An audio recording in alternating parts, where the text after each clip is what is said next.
awesome paladins. APs. That's right, folks. We're talking about Armor APs piercing. today. Armor piercing. Advanced placement. No, today we're talking about adventure paths. And I'm DM Rob. I'm DM Matt, and this is Dungeon Master of None, the role-playing podcast for everyone. For everybody. You better roll them dice. You never know if it could change your life. Take a chance, you need a wrong or right. You never know. Yeah, so we wanted to do this for a while, but we wanted to talk about adventure paths in general and in specific, and we had sort of an idea to do a more general episode, covering a whole bunch of them, but then we started talking and realized that just one adventure path could easily take up an entire episode. So we're going to talk a little bit at the beginning, that being right now, about what an adventure path is, why they're good, why you might want to use them. Most of you are probably familiar with this, but you may be homebrewers, so we wanted to talk a little bit about, since Matt and I have both done homebrew and some adventure path stuff, what you can get out of them and how to approach them. And then we're going to talk mostly about one of the iconic ones and one that we've both run and played in, the Kingmaker adventure path, because I think it's a really good one as sort of like a model for how to start and what to think about when you're doing an adventure path. Absolutely. And so the basics of an adventure path is it's basically a really long published campaign with maybe a couple smaller arcs and one big one. Typically, but not always, adventure paths take you from the very beginning of the game, so first level, all the way up to, the highest levels, so 10 and above. Yeah, some of them will end at 15, some of them will end at 17. A very, very small number will take you all the way to 20, but generally not. And yeah, if you run them all the way through, you can expect to be playing them if you run a weekly game for probably a year, maybe a little bit less, or more, a little bit less, a little bit more, depends on your players and depends on you, but at least a year. And adventure paths go all the way back to the Dungeon Magazine days. There were, Dungeon Magazine since its inception has had little modules or sometimes just NPCs or encounters for DMs to steal. And then they started making these more serialized adventures in the 2000s, starting with three really great ones that are all really, really long: Age of Worms, Shackled City, and Savage Tides. And when Wizards of the Coast cut Paizo and Dungeon Magazine loose, Paizo continued the tradition by making adventure paths for Galarion and its new Pathfinder setting. Yeah, Paizo is well known for creating rich, interesting, robust, thematically unique adventure paths. Theirs are some of the best ever published, and they're a great place to start if you're looking for inspiration. Wizards of the Coast has re-upped their adventure path game and has been releasing, I think they release one every year. Am I right about that? Every year or twice a year. Yeah, something like that. At least once a year. And some of them are very, very good. I'm running, as I've mentioned before, Curse of Strahd right now, which is an adaptation of a much earlier Ravenloft campaign. So you have a real rich, catalog to draw from when you're looking at adventure paths. But what, Matt, do you think? So what's the advantage? So why would you want to run somebody else's story instead of one that you created and curated yourself? If you're going to do all the work of being a DM, why would you bother with running somebody else's adventure path? Well, I think the answer that a lot of people think is because it's easier or faster. And while that's true in some regards, adventure paths are not easy on the dungeon master. They require a lot of work, especially in a more rules complicated system like Pathfinder. I've played in 2 adventure paths where we've actually had 2 co-DMs because there's a lot of shit to do and prepare for these adventure paths. So I would say, one of the reasons is not that it's easier, but one of the great advantages of adventure paths is you've got a full story, right? You've got the whole shebang, from being grubby little adventurers who are afraid of a house cat to world-changing heroes. Yeah, it's a full story, and it can really help. I mean, it can really help to have an idea of where you're going when you start. And the great thing about an adventure path is that you can go all the way to the end, read about the big bad, and then work backwards from there. And you can do this in your own homebrew campaigns, but it's a lot harder. That's tough to do. It's tough to do, and it requires an awful lot of advanced prep work. So what Matt said is true, is that these campaigns, the adventure paths aren't necessarily easier than doing a homebrew, but in some respects they take some of the challenge out. So one of the things that's easier with an adventure path is knowing where you're going, and that allows you to focus on different things. And it varies from adventure path to adventure path, but most of them do something that's really great for a dungeon master. Is they all have a little section that you can either read to, or in some cases give to your players on how to make their characters that will fit with the game and hook them into the story. Paizo does this really well. They always release a free player's guide to an adventure path when they come out with it, and the WotC things have similar systems. So it's pretty easy when you're first getting started to help everyone make their character with an adventure path. Yeah, this is another cool thing about adventure paths, is that you usually get like a little tasty tidbit of additional material, right? Some NPCs, some monsters, maybe rules, a feat, or even a subclass. Some stuff that's usually setting or adventure path specific, but like little tasty tidbits that, sweeten the pot. So, the one of the like obvious reasons to get interested in adventure paths is because they're fun to read.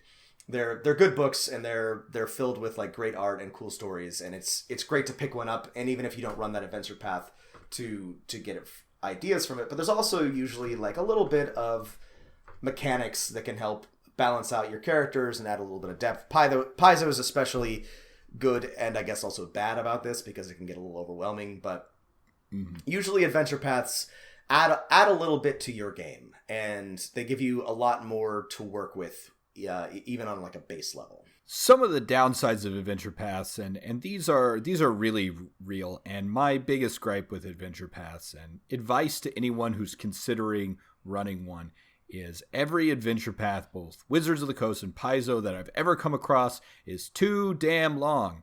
They're about, I would say, they all need to be cut down to about 3/5 size. Yeah, this is a real problem, and some suffer worse than this, but almost every adventure path, and this relates to my major complaint, has padding. It has a bunch of padding, has a bunch of side quests, has a bunch of incongruous stuff that doesn't really seem to fit.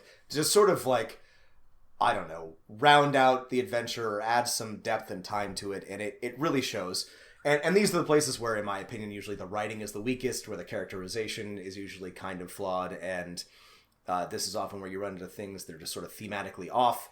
Sometimes it feels like a whole different module has been plugged in just to add space and time, and yeah, not every adventure path suffers as much, but almost all of them suffer from this in some way or another. And your mileage may vary, but I find with most players, experienced or new, that anything over a year is too long for a campaign, and it's better to shorten your campaign and actually finish it, which according to surveys done by Wizards of the Coast is not things people do very often. So yeah, they're just too long for most players, including myself. Right, which is where the advice that we have given in the past comes in, which is that if you run into a published adventure, feel free to cut and add and make changes where you see fit. There are elements of games I have run where I have just not bothered to drop those hints because I didn't feel like they fit, or because I didn't think that side quest was relevant to the players, or because we were just going on too long. I mean, and that's something you absolutely can and should feel empowered to do with an adventure path. Best thing you can do in an adventure path is for the WotC ones to skip whole sections, for the Paizo ones to skip whole books. Yeah. Do it. And any other complaints about the adventure paths themselves? What else don't you like? I mean, they are all generally they assume that players want to are naturally going to take a certain option in the game, and very few of them have a lot of situations where here's a problem, here's how you can go about solving it. And some of the best ones have that, but some of the worst ones are like you go from point A to B to C, and there's not a lot of player choice in that sort of how do we want to explore this world kind of fun of role-playing games. Yeah, and that's a limitation of having a written book, and there's only so much that you can do about that. But most of them, even within those bounds, aren't particularly good about giving players choice and agency, and they can be very, very, very railroady.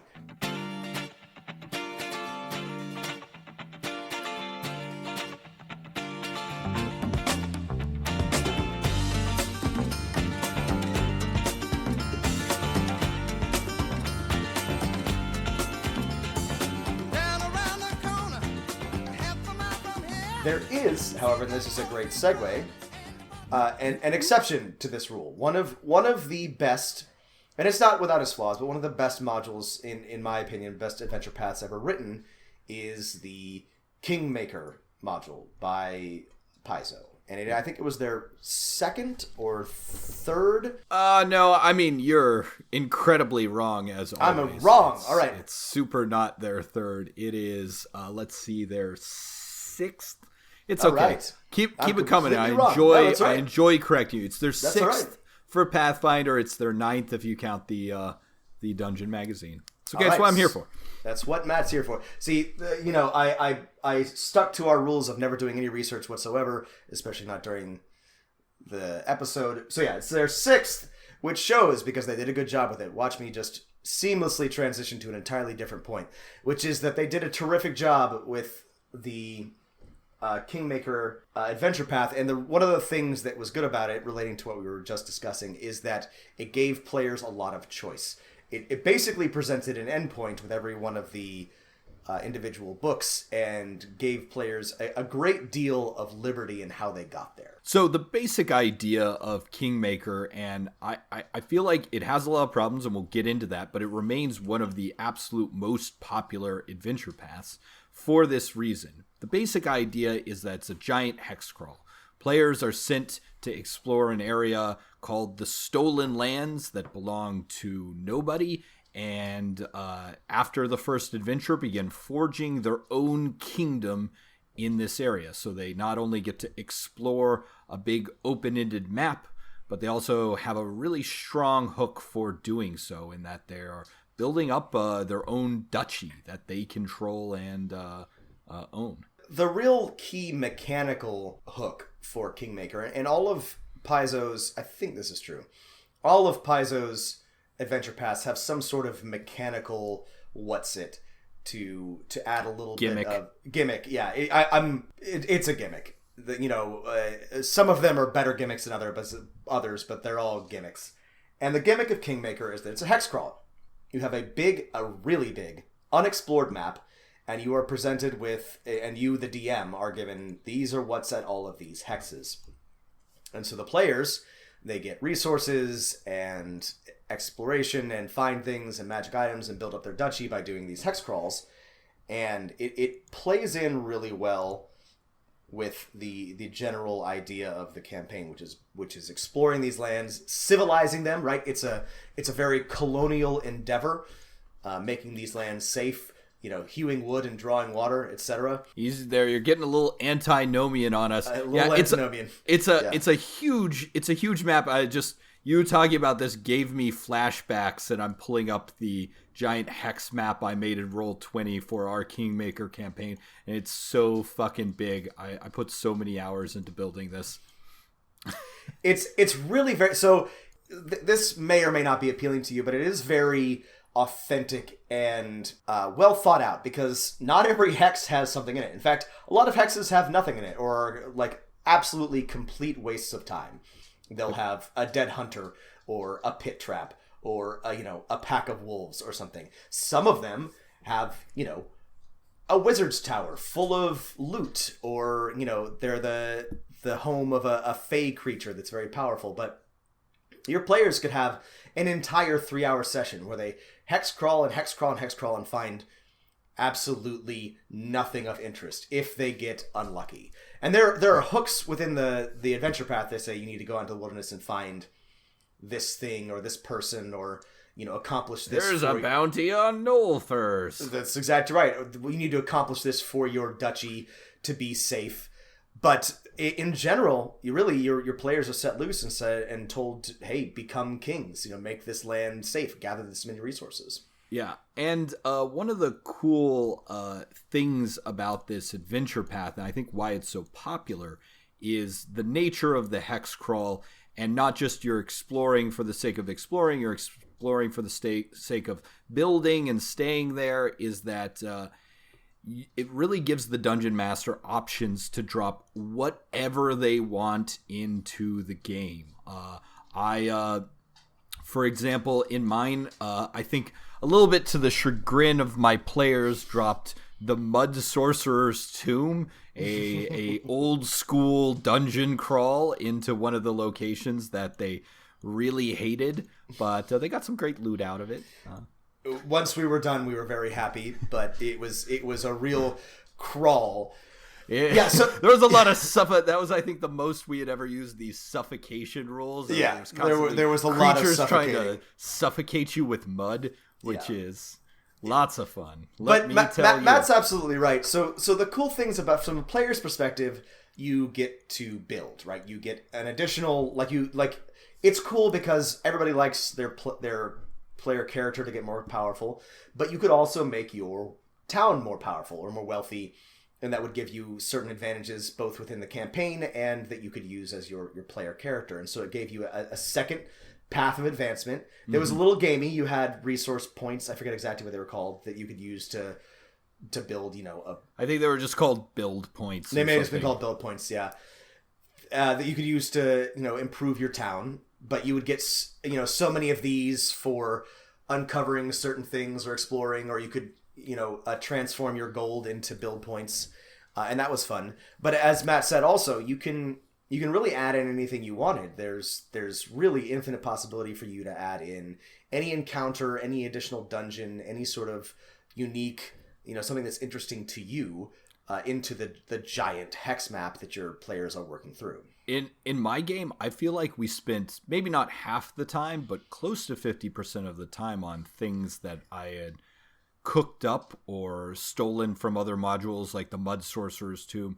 And one thing we haven't mentioned yet, and this is one of the flaws of Kingmaker, is the overall plot, and spoilers if you're going to play in it. The overall plot is, or not heavy spoilers, but some spoilers. The overall plot is very Fae aligned, and the big bad is a Fae creature. And it's really hard for the players to know what's going on with that Fae creature until the very end, and that's not very satisfying. And so, and there's one of the great things about Adventure Pass is tons of other people online have done the work for you and have suggestions for how to, front sell these types of things.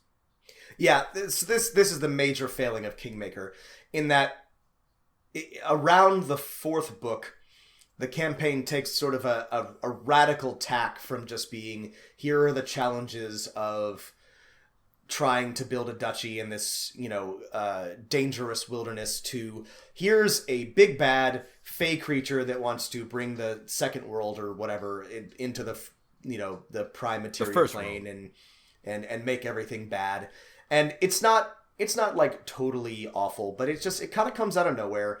There's really no indication in the first 3 books or so that this is what you're leaning towards. There are like very small hints, but your players almost certainly will not pick up on them because they're very subtle and they're not looking for them.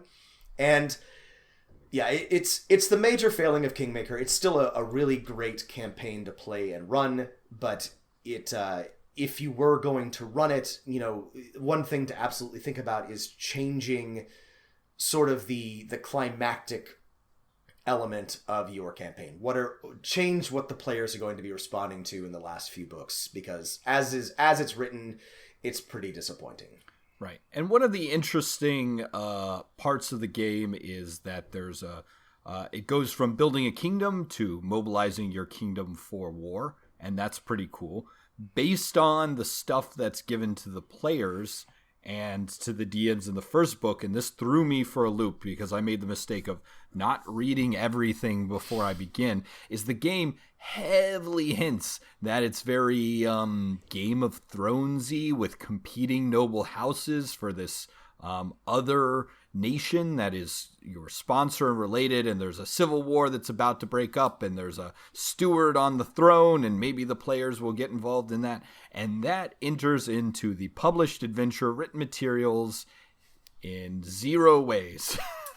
Yeah, it does tie heavily into like larger Galarian politics, which I think you were expected to be interested in or have some knowledge of, but it's not very well situated in the books themselves. And then when it does come in full force, like Matt said, if you haven't read ahead, if you're not prepared for it, then it can really throw you for a loop. Yeah. So, I mean, I think our quick recommendation is if you're going to run Kingmaker, play up the Fae, build some side adventures for the Fae, hint to the players that there's a sort of Feywild or first world politics going on, and that's what's causing the disruption in your world. Rob, do you remember when I ran it for you, like the adventures where you guys had to walk the Fey paths and the like various witches and things yes, like that? Yes, I do. And those were good things to drop. They were definitely. I was hoping those were successful. They were, and in Pathfinder, some of the things that they had changed, like making gnomes more first world oriented, more second world oriented, more Fey aligned, had opportunities to tie into the campaign that I think you took advantage of that the original campaign didn't, and those were sort of missed opportunities. The reason all of this is good and I want to talk about it, but the real reason I wanted to bring this up is because this is each of the Paizo adventure paths to a certain extent embodies an archetype of adventure paths, and this is the hex crawl. So I sort of wanted to talk about the actual idea of a hex crawl in general, and if you think so let's talk about like why. What is a hex crawl? What is a hex crawl? And so a hex crawl is exactly what it sounds like. What makes one a king? Is exactly what it sounds like. It doesn't have to be, oh, you're building a kingdom. It can be, here's a giant. It's basically just a map exploration campaign. It means you have this hex map, and for whatever reason, hexes work better than squares for maps. It's just a rule of Dungeons and Dragons, and your players have the opportunity to explore it at their will. So it should be immediately obvious what's interesting and what's not interesting about this. Matt, what are your thoughts on the hex crawl in general? Yeah, the hex crawl in general is a super fun way to play because it's, if you can imagine it like an open-ended dungeon crawl in the outdoors, except every space the players go in, there can be up to 6 other directions they can move. You can play it in a really mechanical sense where when players move into a new hex, you roll some checks, you roll maybe on a random encounter table, and then you can, in your own notes, have specific things for them to find when they explore that hex. It's just a fun way to have an outdoors adventure. It definitely, unless your hex crawl is something crazy like a galaxy or a decayed urban area, favors some classes over others, ones with wilderness skills like the ranger, druid, barbarian, but it's a great way to play. This is a great way to give give a hand up or a help or centrally feature your rangers and your druids, or if God forbid you have a player who likes to ride horses, and I'm joking, but also that's really hard on that player if they happen to be if you're playing Pathfinder and they happen to be like a cavalier or something and you have a dungeon crawl, then that player is going to be very, very sad, and that's just the way the game is run. So it can be very nice for a change to have a nice like open-ended wilderness campaign where everybody can ride horses and do mounted combat and use because even in 5th edition when they've tried to play it down a bit, rangers and druids still have some very specific outdoors things that will never, ever, ever come up if you play an urban campaign or if you're doing a mega dungeon or something, which are both also popular ways of playing. So that's one of the really cool things about hex crawls is giving the nature-centered classes, of which there are many in Dungeons and Dragons, something cool to do. And one thing you want to avoid with hex crawls is what is I'll just call hex crawl fatigue. Sometimes if your adventure is only, all right, you guys are in a hex, which hex do you want to go to next, right? That can get really boring, especially if you're not giving players information about what might be in the next location, so that, they can, instead of just picking a random direction, make some decisions based on the information that's there. And then you have to start combining your hexes with some threads of some plots that connect them, right? So if you just have it explore this random wilderness, it can be bad, it can be fatiguing, and a hex crawler doesn't have to be your whole game. It can just be one part, right? We're going to do a little hex crawling for several levels, and then they got to get back to this other part of the story, right? So make sure you mix it up a little bit. Right. Make sure that you're throwing in a dungeon here and there, a tower, an abandoned cave system, a town, either inhabited or not, for your players to explore and learn about, so that they're not just hex crawling. Maybe don't throw in the Mud Sorcerer's Tomb. But something maybe like, hey, fuck you, buddy. 50% as long as that, and about a quarter is frustrating. No, but yeah, throw in. This is, like we talked about before, a great opportunity if you have like a little mini dungeon that you like. Oh, I remember I also threw in against you Chad Ranther's Bane, which is one of my favorite old things, and you hated it. I remember you hated it. It's Honey, I Shrunk the Kids, and it's great, and it's a lot of fun. I actually quit the campaign at that time. I was not in the mood to be Honey, I Shrunk the Kids. It was so much fun, though. There was a cat that was a dragon, or it called Dragon, and it was like a dragon to you, tiny people.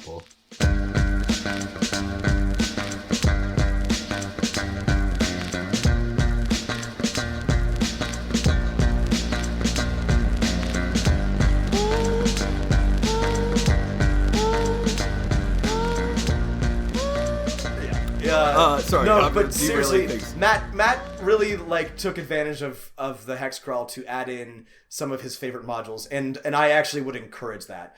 If you're going to do a hex crawler, you're going to adapt Kingmaker, take out some of the boring crap and throw in, find some old modules, find some interesting stories that you want to tell, and throw them in. That's one of the best things that a hex crawl offers, and you should take advantage of it. If you plan on running Kingmaker in Roll20, just looking at my old DM's page, and I'm just going insane because I see in my total DM pages, I have 200 different maps. 200. It is a challenge in Roll20 to do because of how many different things you have to adapt to. But I also want to talk about, let's talk about one of the mechanics in Kingmaker. I want to talk about the building of the town. Because this in second edition and previous editions, one key feature of certain classes was that when you got to a certain power level, you got a stronghold, right? Or you could raise an army. And that was their way of dealing with power levels that didn't require you getting mechanically more powerful. It didn't require a fighter being able to, cut a moon in half or whatever. And there are different ways of approaching that, but that was something that was cool about Kingmaker, was that it sort of gamified and added mechanics to this method of building and growing your strength in terms of having a city and a stronghold and an army. And there were upsides and downsides. Matt, what did you think about that? What did you like about the build point system and about building your town? I'm going to answer your build point question after Ingrid stops. I need clothes. Ingrid, stop being so selfish with your need of clothes and things. All right.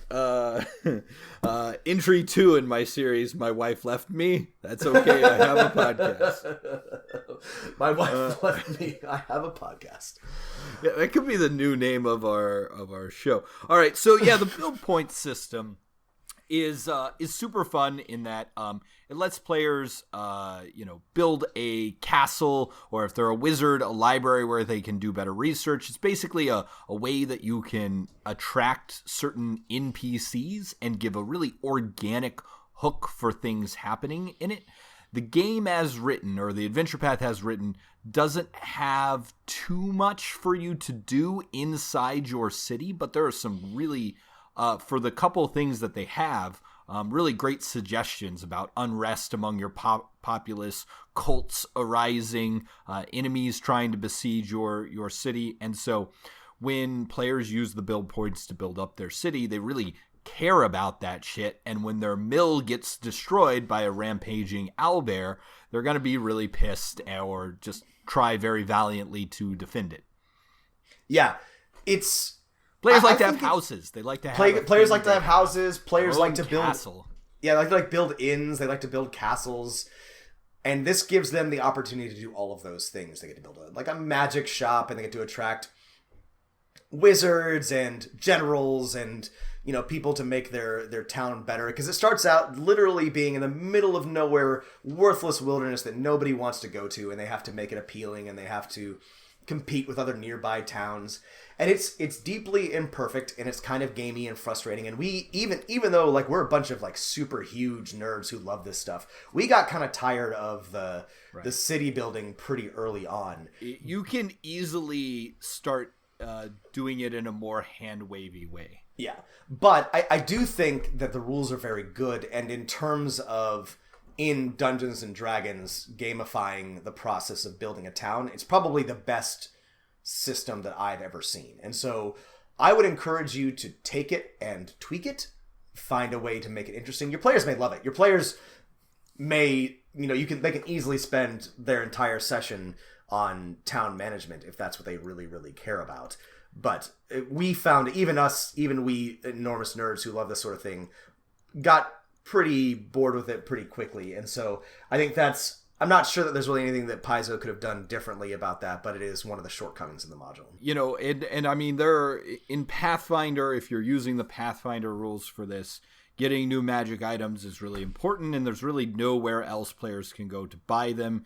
And so, you can turn rules as written, the Kingmaker building rules, into basically a giant magic item factory for your characters, which some players will find appealing and some will want to not worry about. What's really cool, I think, about Kingmaker, though, in general, ignoring the last few modules, is that it gives your players, rather than just having them being adventurers who are rampaging through a dungeon or following orders from a king who says, "Oh, my kingdom is falling. I need you to help me defeat the evil lich."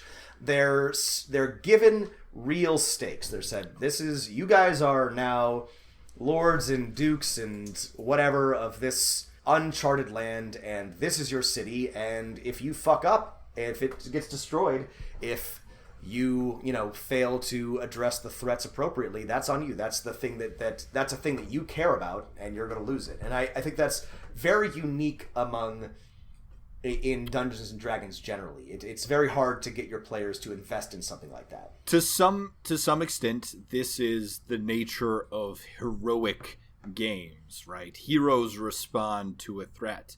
But this is such a great way that Kingmaker gets around that, where players are responsible for the plot and responsible for their own destiny in a way that other games or other ideas for campaigns are not. Yeah.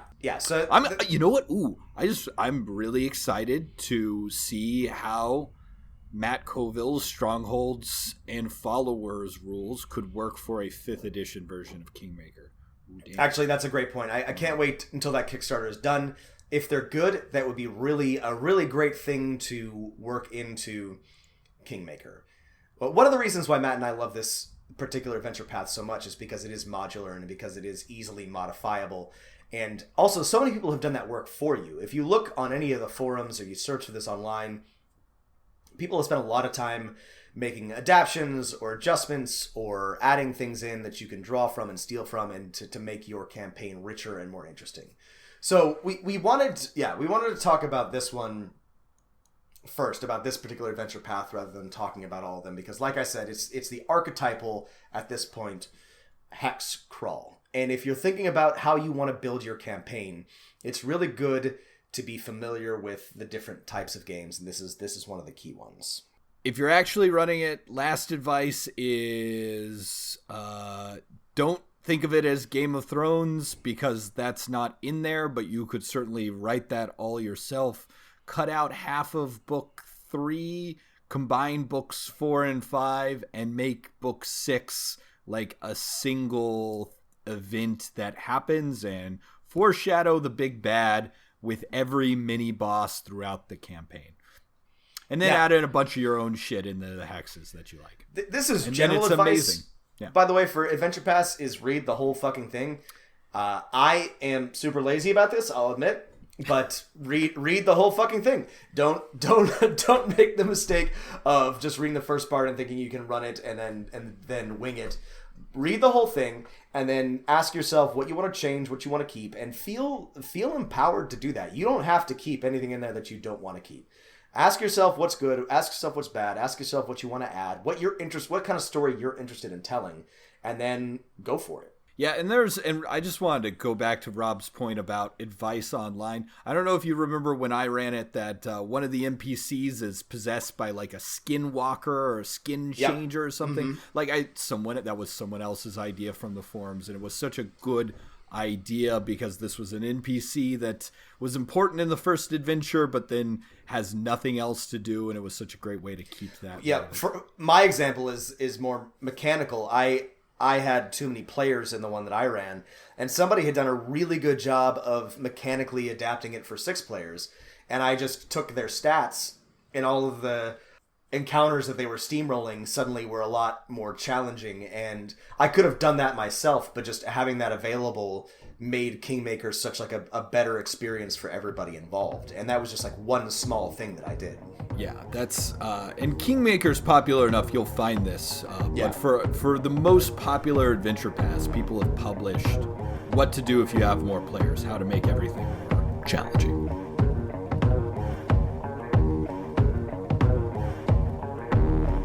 Human beings in a mob. What's a mob to a king? What's a king to a god?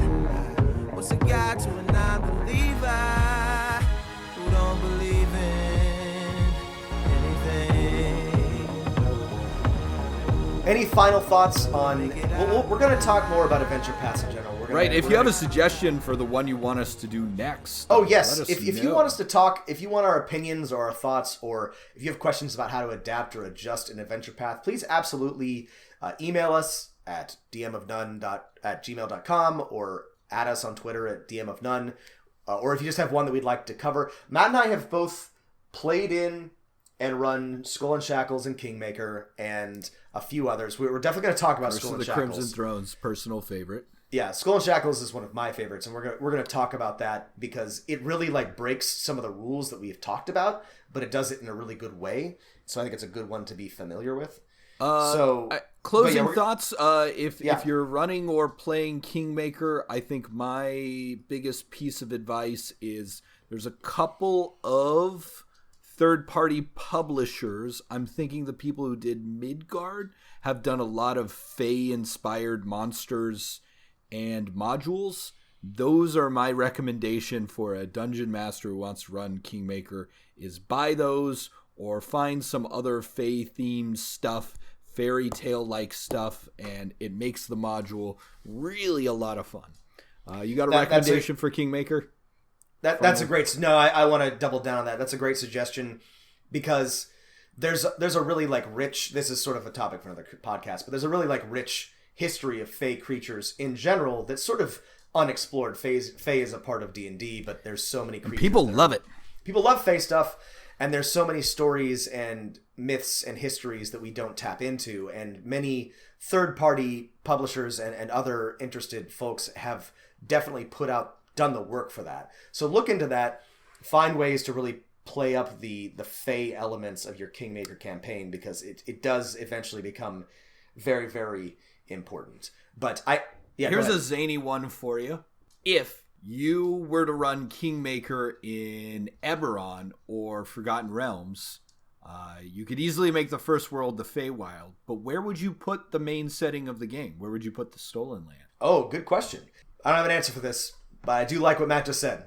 So think about that. For For Eberron, I mean, the Eldine reaches on the border of the Demon Wastes. Yeah, I would put it in the Eldine reaches. Or maybe Kubara is the colonial area. Matt, so that might work best. Kubara is probably the core place where you would put and you could make it a new sire. Uh-huh.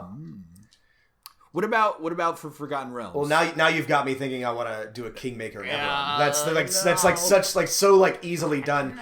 Kubara is perfect. You'll have a bunch of Siren refugees. Anyway, you can put it on the coast of Zindric too. Yeah, that's true. Zindric would be an easy one too. Forgotten Realms. Wow, that's a good question. Actually, isn't there like a new continent in Forgotten Realms that is right? sort of... You could put it in Chult. Yeah. That's what I think. That's doubling down on the colonialism. Yeah, sure. Well, that's one thing I always thought about Kingmaker is that it's explicitly colonial, but it's like there's not like an indigenous people, and it's internal, and it was previously they're those owned. centaurs. But if you wanted to be more, let's grapple with issues of post-colonialism, then you absolutely could set it in a new continent. You could set it in Chult, and really lean into that and answer some difficult questions. I mean, I think the easiest way to add a Kingmaker to a homebrew world you're working on or to any published world is to put it on some islands on the coast or just off the coast or something like that. That would work pretty well. I could see this being some islands off the Sword Coast or like some islands halfway between there and Evermeet that the elves abandoned for some reason because the Fae were getting unruly and, you have to go get them. Mm-hmm. There you go. That's where I would do it for Forgotten Realms. Yep, I like that. Good job. Great answers, Rob. You really answered my question well. Thanks, Matt. All right. I think we've really talked plenty about Kingmaker. We've made all the kings. There are no more kings to be made. Definitely look into it. See if you can find it and read about it. It's a great tool to draw inspiration from. There's a bunch of really neat encounters.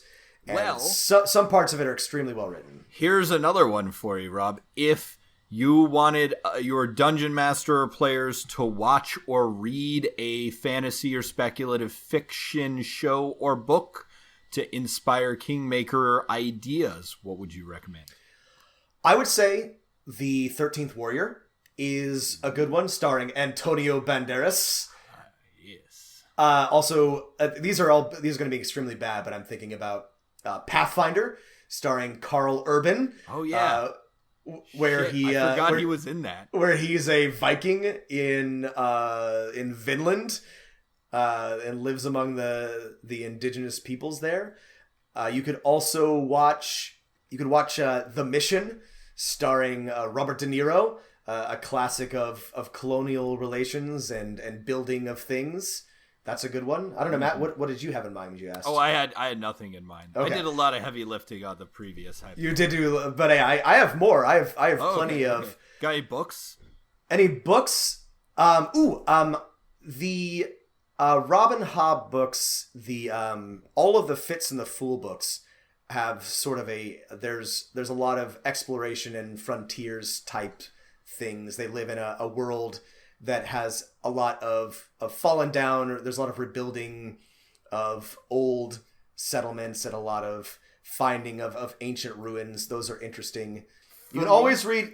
Matt said not to do Game of Thrones, but your players are probably going to like that part of it. So definitely, if you think you can run that and you want to set it up ahead of time, definitely you want to plant those seeds early. But Game of Thrones is a great touchstone for how to run your Kingmaker. There's never been a better module for that type of intrigue. And this throwback to an earlier episode where someone asked us, is it okay to abandon plot hooks your players are not interested in?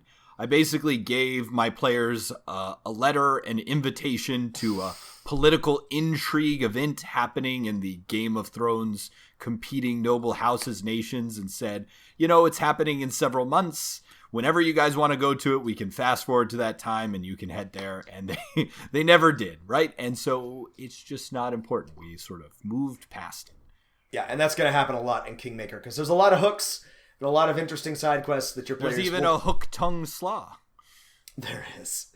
Your players are almost certainly never going to encounter all of them. You're just going to have to deal with that? You know, it's a little basic, but and I haven't read these books in a long time, but I remember the guy who does the Dresden Files has some pretty run-of-the-mill Fae courts, winter and summer Fae. The Codex Alera? Or no, are the other ones? Dresden Files. No, I know what you're talking about. Okay, maybe he has it in both of them. Jim Butcher, one of his series is called Codex Alera, but I think he also... No, that's it. He also has a steampunky one called Aeronauts Windlass. I forget the name. Anyway. The Aeronauts Windlass is the most steampunk title of a book. It is. It is the steampunkiest thing that ever steampunked. Every syllable is just pumped full of gears and brass. We love Jim Butcher, by the way, but we have no illusions as to what type of writer he is. Right. Well, he has some basic phase stuff, and just that would be something that's your players. It's easy to grapple with, kind of a Titania and Oberon situation, winter court versus summer court, and there's Fae politics that's spilling over into the real world, so players can deal with real world politics and Fae world politics all at the same time. All right, so I think we've talked quite enough about Kingmaker. We absolutely love it. Definitely look into it. If you have questions, as I said, write us. Let us know what AP you'd like us to talk about next. If you disagree with us, too bad, but we'd still like to hear from you anyway. But thanks for listening, everybody, and we'll talk to you again next week. #NoKingsNoMakers. No kings, no makers.